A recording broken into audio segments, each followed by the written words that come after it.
All right, guys, the Case Comfort King is done. We got a buyer coming tomorrow morning for it. And we got the 1586 behind me now, getting ready to do a clutch on it. We got parts on order.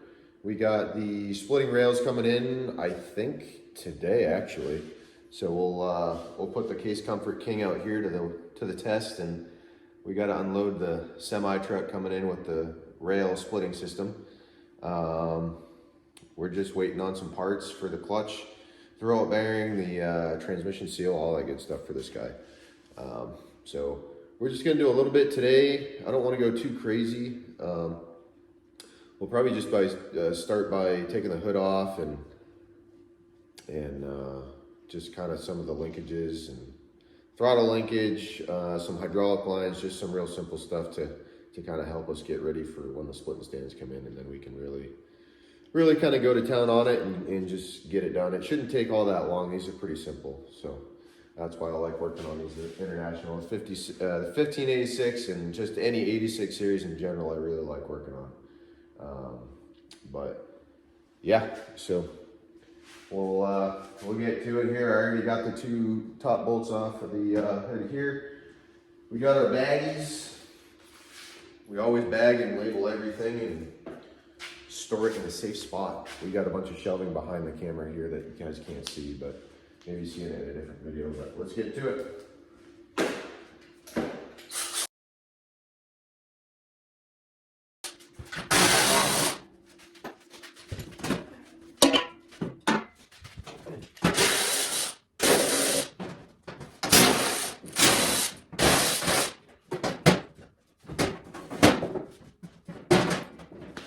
It's always nice too, these older internationals, or just in general, it seems like this old Alice over here too. I mean, they're always missing half the bolts too, so it don't take very long to take this stuff apart usually.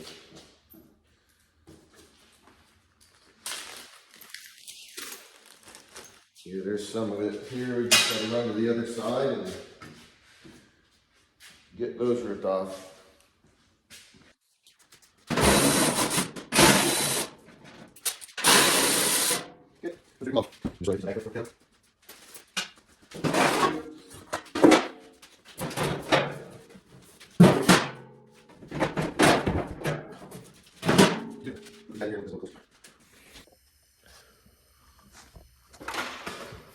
All right, we got the AC lines off, we got the heater lines off, we got the throttle cable off. Now we're just working on these two hydraulic lines. Everything else stays on the body. These are the only two here. I already got this one. These are the only two here that go with the front section of the tractor. So I've just been kind of blowing off around the threads. And then as I go, more crud will build up. You can kind of see this stuff. More crud will build up, and then I'll just spray it off quick in that direction away from this guy. I really should throw a Ziploc over that quick. We'll do that here in a second.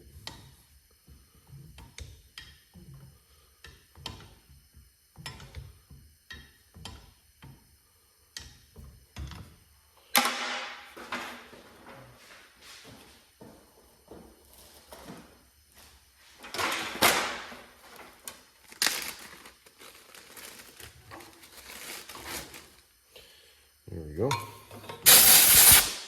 All that crap just came off, so try to keep those clean so nothing gets in those lines when we get it off of the male side of the pump.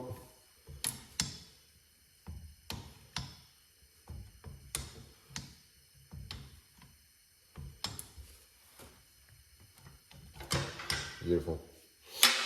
There's a Ziploc on that guy as well. We'll move on to,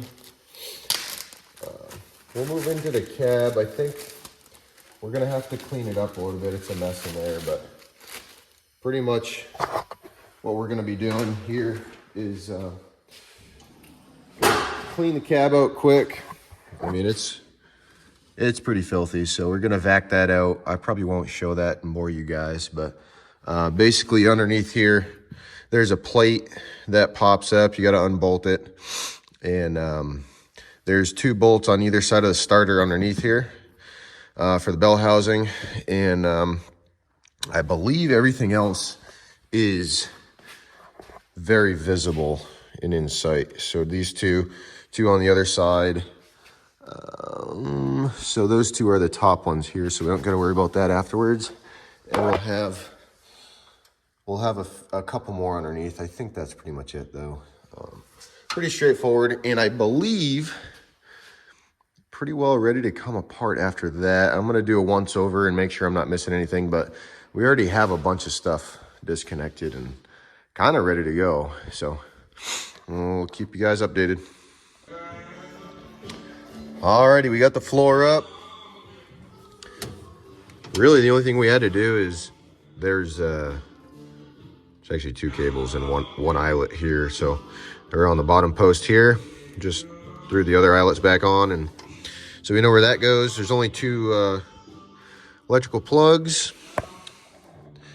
So electrical's out. Those 2 bolts I was saying, one was kind of in a cruddy spot. It was through here.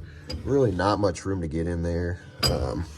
But the good thing is you can go on the outside of the tractor and kind of guide the socket in. So that's pretty easy. The other one was wide open right here. You just shine a flashlight in and bam. So we got it all vacuumed out too. Might as well while we're in here, and we'll probably get that down there cleaned up here pretty soon. But that is not priority right now. So, but yeah, you could actually see right here, right up against here is that the 2 top bell housing bolts. Now we can get underneath here on the sides and underneath and undo those, and it's pretty sure it's ready to split. Might have, I don't think any more hydraulic lines. That'd probably be about the only thing to hold this up, I believe, at this point, is just a couple hydraulic lines. Yeah, we'll need to take those 2 off, but that's just for steering, I believe. Yeah, so just those 2 gals right there, and that's pretty much it. So stay tuned. I'll get another video when we get that track system here, and I'll go over setting that up real quick. I won't spend too much time on it, but we'll get that set up and get these bolts out and split this old girl in half and see what the clutch looks like.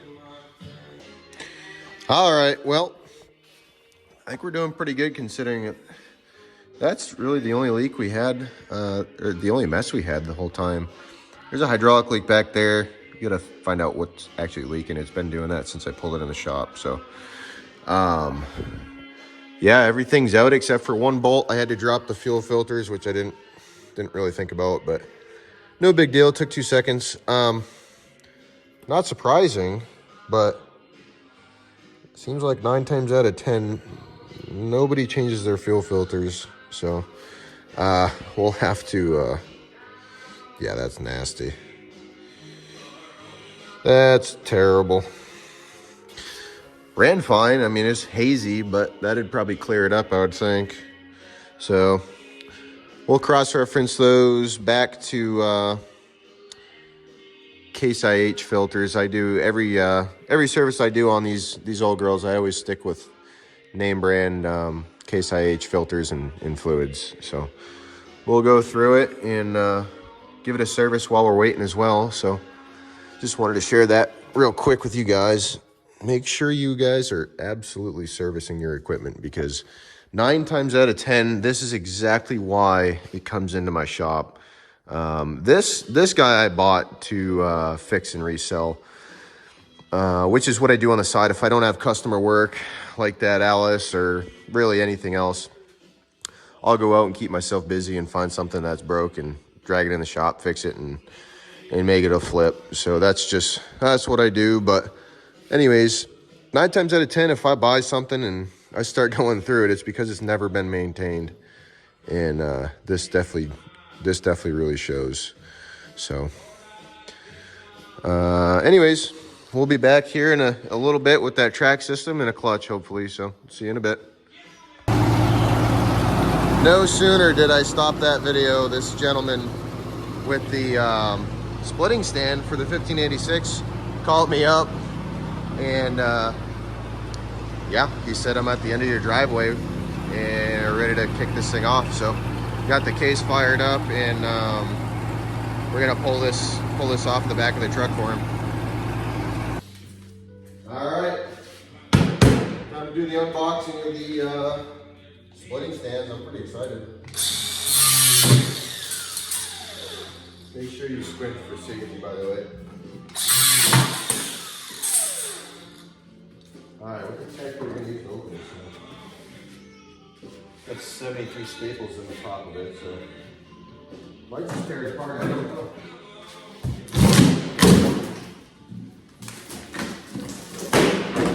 Alright, that was pretty easy.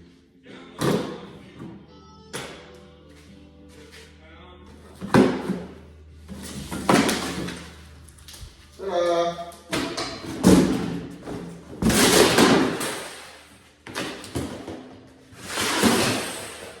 Throw that dumpster here in a minute.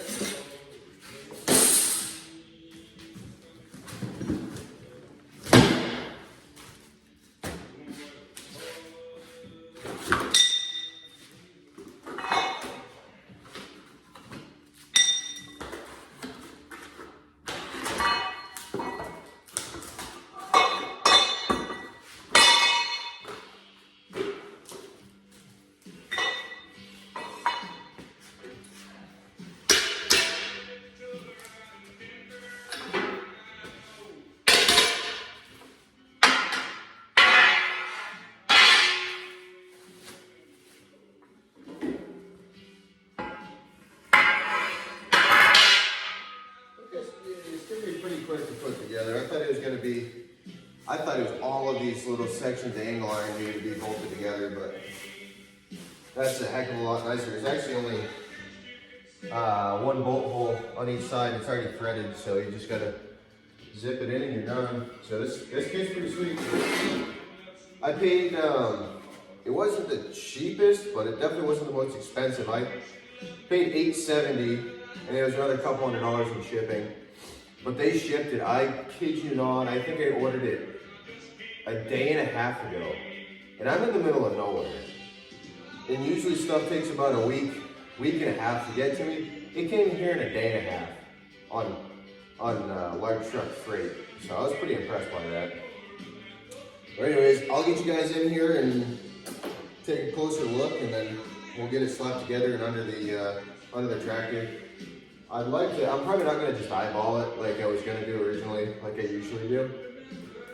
I'll try to take one of my tape measures and get it as centered as possible underneath there, so we're actually pulling it out straight, you know, so front and back we'll take a measurement and get it nice and straight. So it goes in straight was the whole idea of this kit, because usually when you split a tractor and try to get it back together on just a regular car jack, like a 3-ton car jack, never ever goes back in straight, and you're cussing for a whole day trying to get it back together sometimes. So this kit was kind of just a little way to mitigate that and make life easier. So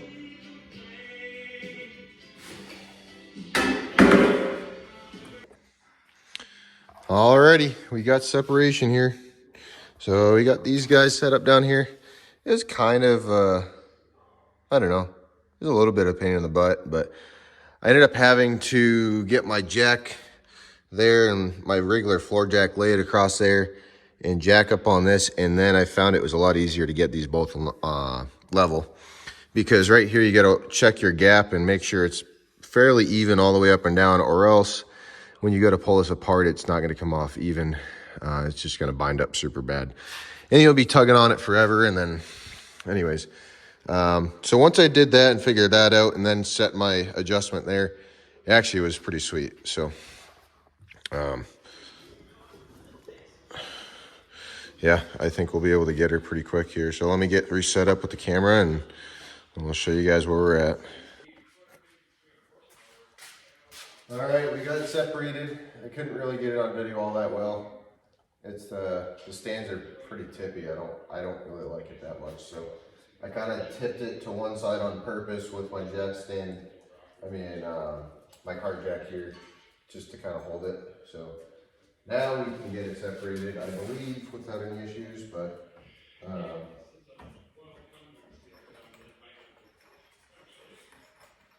It does move pretty good, so I'm happy about that. Just gotta go super slow.